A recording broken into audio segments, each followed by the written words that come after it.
Some of you know that I've written a few books. I'm not famous, so I quite like finding a title. And as I was praying about a title, I got this idea. Not made for barnacles. If you saw a book on a shelf, would you take it off the shelf if it said not made for barnacles? You see, that's you and me. We weren't made for gathering barnacles. If you and I were wealthy enough and we were able to own a ship, the very worst thing we could ever do is to keep the ship in the harbour. Because when it's resting in the harbour, that's when the barnacles grow and it could sink. Boats were designed for the open sea, for the adventure.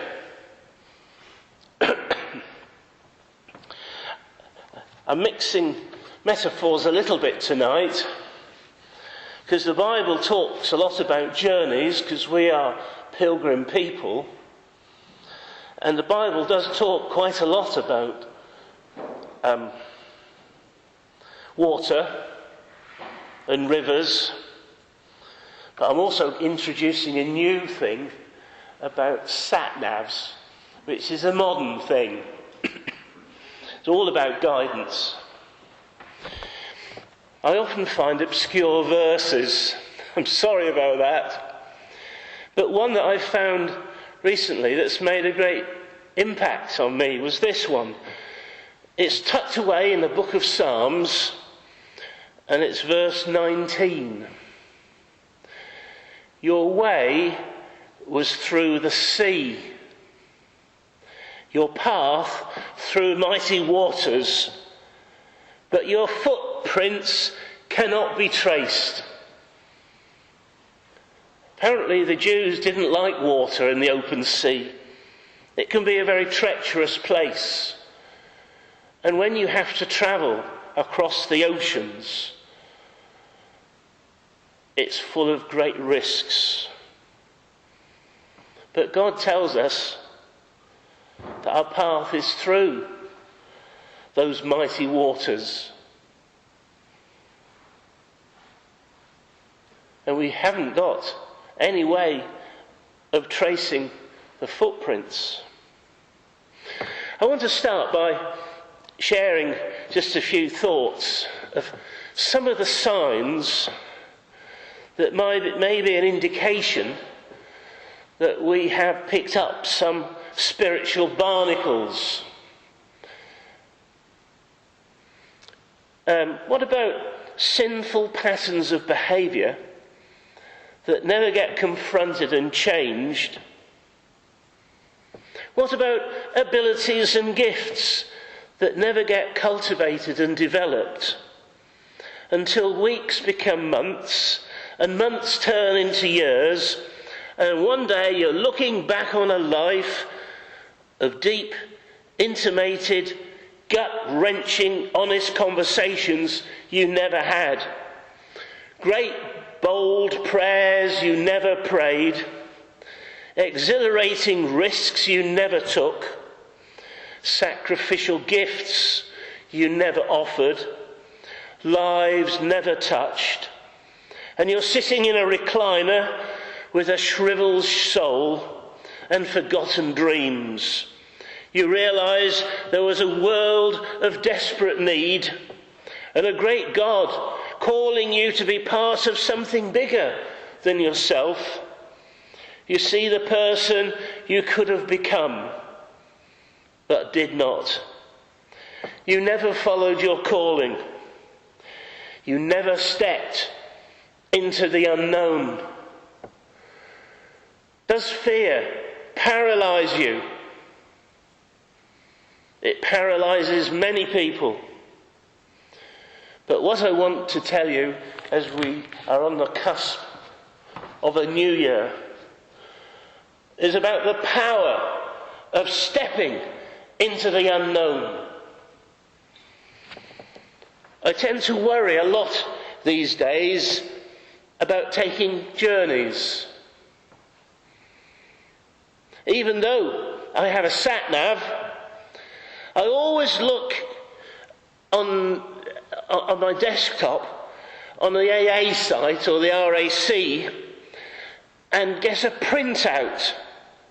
I like to have an overview of the route. I don't know about you, but sometimes, if you ever use them, the sat-nav has some strange ideas about the best route. Blind faith in technology. No, not for me. I like a backup plan. When I type in an address on the AA website, there is an option to see an overview of the route. And there's choices of routes, the quick one and the slow one and all sorts of ways.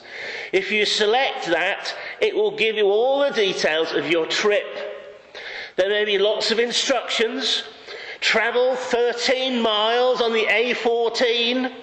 Get off at exit 24. Proceed 50 yards. Take the third exit at the roundabout. It even gives an estimate of the time the journey will take. When I know this information, I can feel more relaxed about the journey. In the same way, God has a route overview of your life and mine. Before you were formed in your mother's womb, He laid out your plan.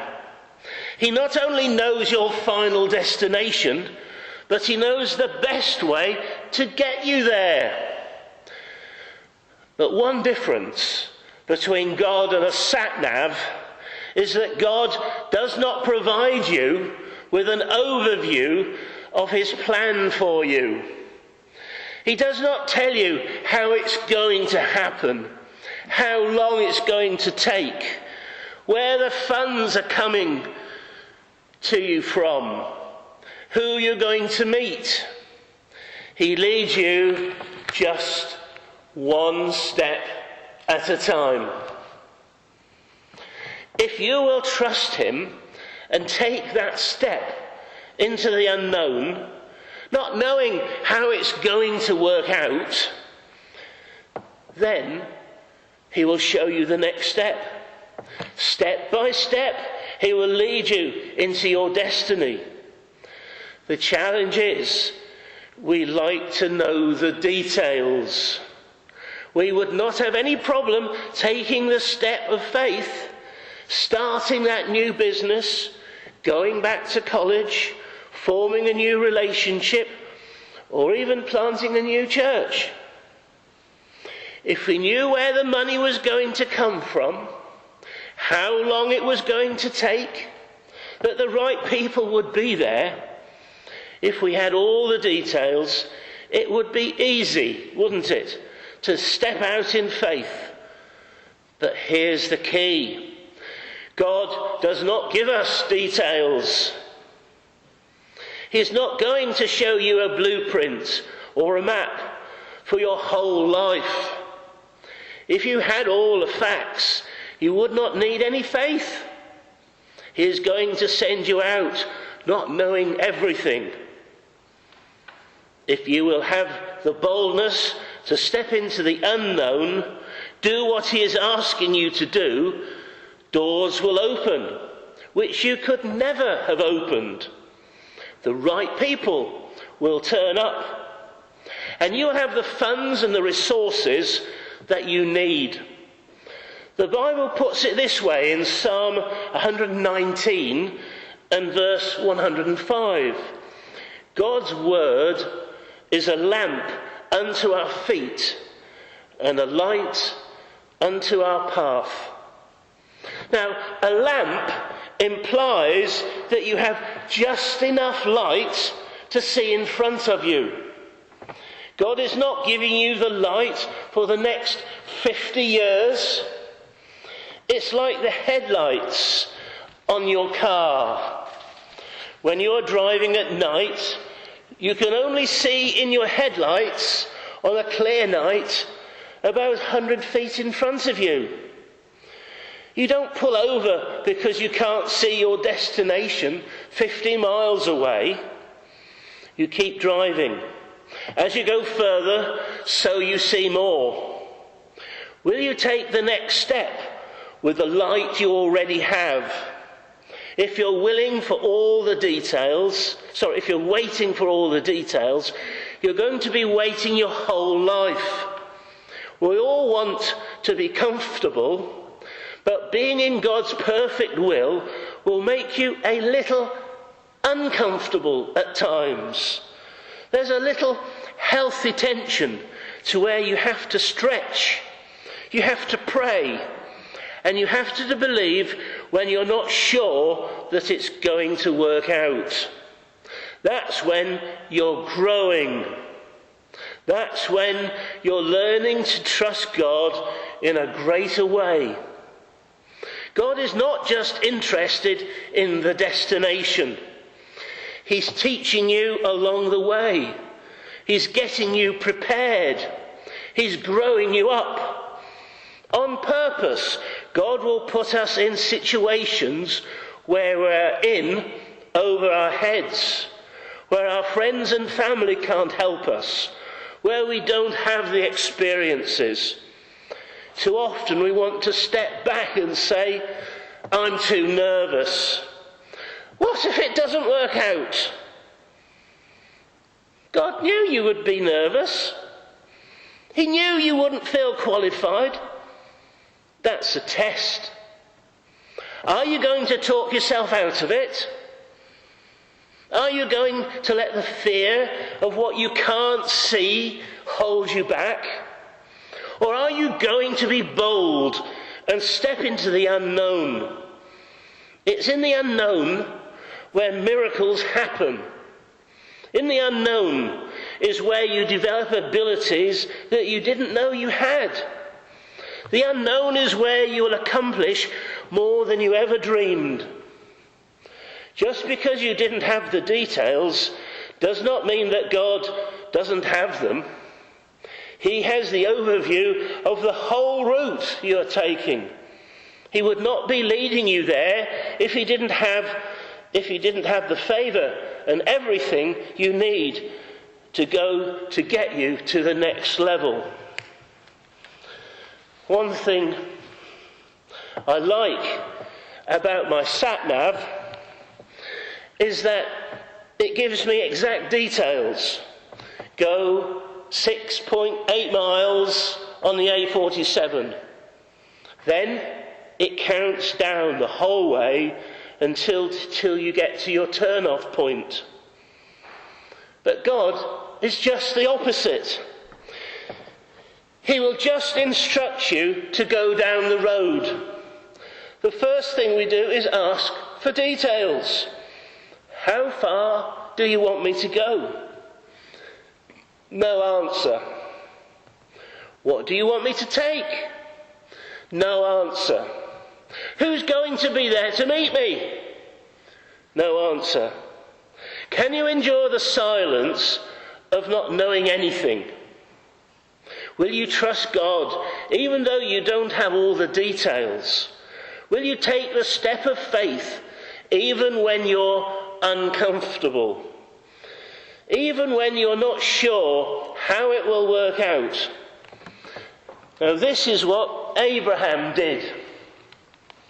You can read about the call of Abraham in your Bibles. You can find it in Genesis chapter 11, verses 27 through to chapter 12 and verse 9.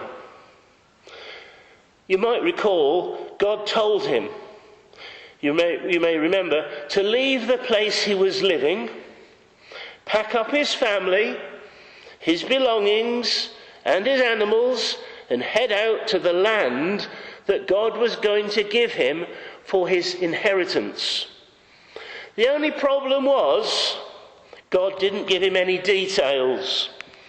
The Bible tells us that Abraham went out not knowing where he was going. I can imagine Abraham telling his wife Sarah, "Darling, I've got some great news. We're going to move. God has promised us that he's taking us to a better land where we're going to be blessed in a new way." I can hear Sarah saying, "It sounds so exciting. Where are we going, Abraham?" Abraham says, "I don't know. He didn't tell me." She asks, "What shall I wear? Will it be cold or hot?" He says, "I'm not sure." "Well, Abraham, are you sure God told you this? How are we going to provide for our family? Where are we going to get the food for our servants and animals? This seems like a mistake. If you're going to step into the unknown, it's going to take boldness. It's not always going to make sense. People may not understand. Even your own thoughts might tell you that you should play it safe. This is too big a risk. What if it doesn't work out?" Abraham understood this principle, that just because he didn't have all the answers, just because he was nervous, it didn't mean that he was not supposed to do it. The Bible tells us in Psalm 37, verses 23 and 4, that the steps of a good man or woman are ordered by the Lord. If you take the first step, not knowing all the details, trusting that God knows what he's doing, then every step of the way there will be provision, there will be favour, there will be wisdom. And yes, it's uncomfortable not knowing. You have to stretch, pray and believe. But each step you take not only has God's blessing, but you are growing and maturing in your faith, and you're getting stronger. In the Bible, you might remember, Peter was the only one who walked on water, and he was the only one willing to get out of the boat. I'm sure that the other disciples said, "Peter, you'd better stay in here with us. Look at those waves. It's dangerous. You might drown." But when Jesus asked him to come, he had the courage to step into the unknown, and he walked on the water.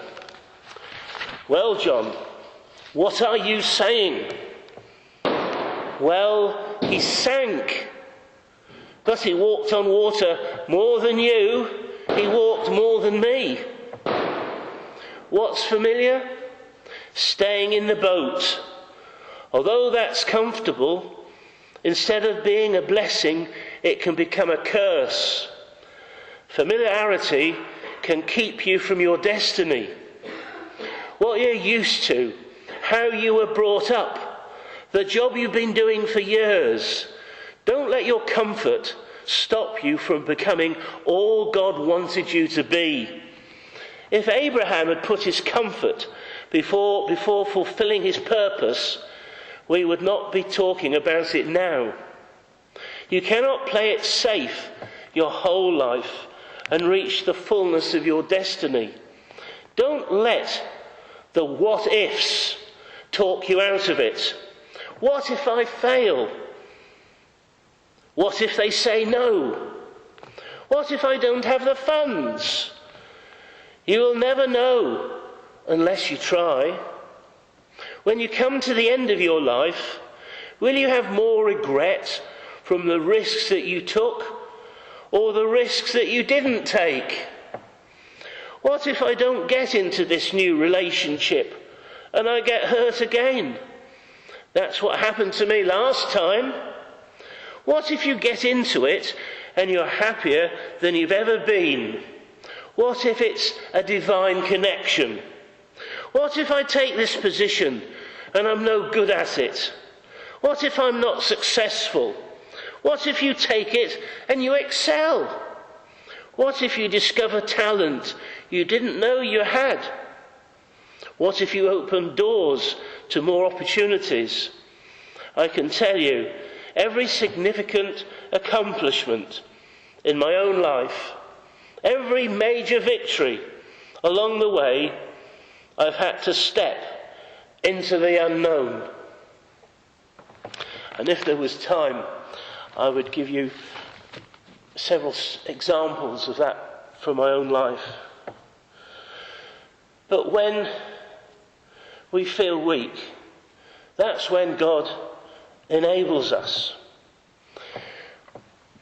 What God has in store for you, if you have courage to trust him, will boggle your mind. Do you know where you'll find these blessings? Yes, you've guessed correctly. They are all in the unknown. It's what you can't see right now. It's in what you don't feel qualified for. When you first find yourself in a situation where you're in over your head and you don't think you have what it takes, that's God stretching you. He can see things in you that you can't see yourself. Many Puritans desired to end their lives well. To do this, they wanted to reach Christian maturity and to have become all that God wanted them to become. They would have thanked God by being stretched. This may be uncomfortable, but don't shrink back. Keep stretching, keep dreaming, keep believing. Step by step, God is leading you. Some of you are about to step in this new year into a new level. You've been on your current step for long enough. You've passed the test, and the next step is coming. It's going to be a new level of influence, a new level of talent, a new level of creativity, a deeper level of faith, a new level of your destiny. When I was preparing for this service, I wanted to use Mission Praise, and we don't have many copies. And I found that there was a supply in a church in Ipswich. So I went on a journey to Ipswich. For me, that seems a long way these days, because I just mostly potter around Norwich. So that was a long journey. And the road seemed to keep going on and on. And I started to think that I must have missed my turn. Ipswich is a foreign land to me. I noticed that if I stayed on the correct road, the lady on the sat-nav didn't say anything. I wish she had. I wish she had said, "John, you're doing good. Keep going forward." But she never said a thing until it was time to do something different. Sometimes God seems to be silent. You don't hear him saying anything. It's easy to think during these times that you must be off course. There must be something wrong. So he's not talking to you. But like the lady on the sat-nav, that just means that you are on the right road. So keep on doing the right thing. Keep on praying. Keep on believing. The next step is coming. But you have to pass the test of being faithful where you are. Being the best with what you have. The next step will bring you into his favour. It may give you healing. It may lift you to a higher position. It may lead you into a time when you see breakthroughs that you could never have imagined. Now, when Joshua and the Israelites came to the River Jordan, which we can read about in the 3rd chapter of the book of Joshua, there was no way for them to get across the river. It was even in flood. They'd heard how Moses, years before, had held up his rod and the Red Sea parted. I'm sure that Joshua thought the same thing would happen for him. But God had a different plan. He told Joshua to go and instruct the priests to walk into the river, and then the waters would part. I'm sure that the priests thought, Joshua, that doesn't make any sense. You want us to walk into the rushing water? We might drown. The priests moved forward and reached the shore, but nothing happened to the water. They moved slowly forward a few feet from the shore, and still nothing. Thoughts started in their heads. What if it doesn't part? What if Joshua made a mistake? What if we get out there and we can't get back? They could have talked themselves into doing nothing. However, they dared to step into the unknown. The Bible records that the moment their feet touched the waters upstream began to pile up, and on the other side it started to flow downstream. Before long, the whole riverbed was empty, and they were able to walk across on dry ground. Notice that the miracle happened along the way. We may say, God, stop the river, and then I'll go. But God says, go, and I will stop the river. If you will step into the unknown, along the way you will see miracles. Along the way, the right people will turn up. Along the way, doors will open that previously had been shut. Along the way, provisions will be provided. God could easily have parted the waters before they stepped in. He was showing the principle. When you don't see how it can work out, still trust me.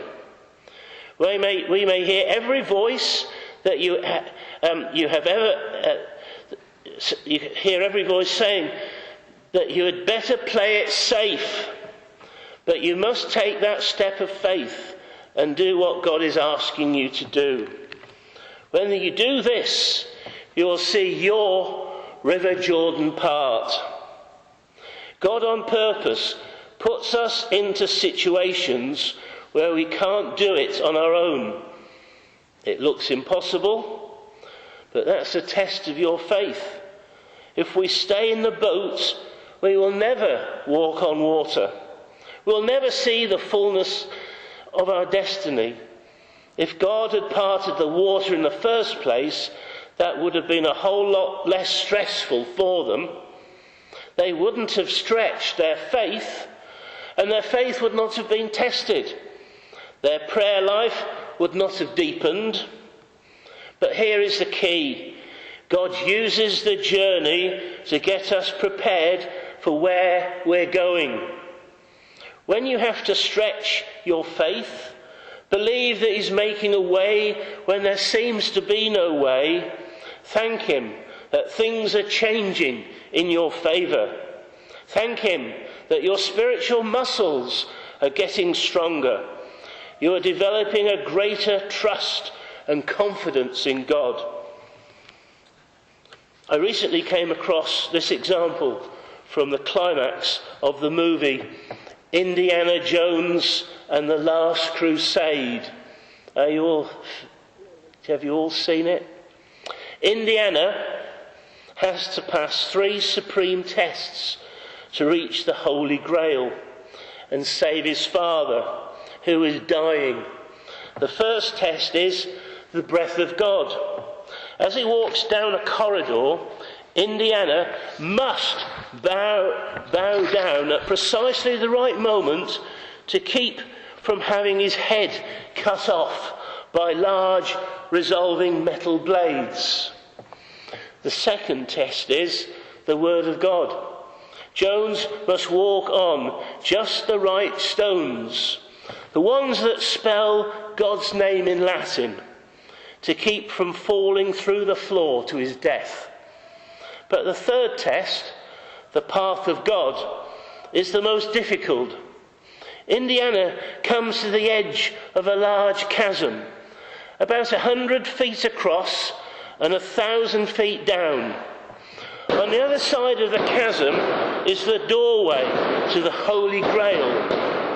The instructions say, only in the leap from the lion's head will prove his worth. Indiana says to himself, it's impossible. Nobody can jump this. Then he realizes that this test requires a leap of faith. His father's days,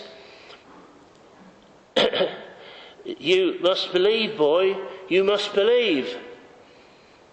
Even though every nerve and fibre of his being screams that he must not do it, Indiana walks to the edge of the cliff, lifts his foot, and then steps out into thin air, hoping that somehow he won't end up like Willie E. Coyote in the Roadrunner cartoons.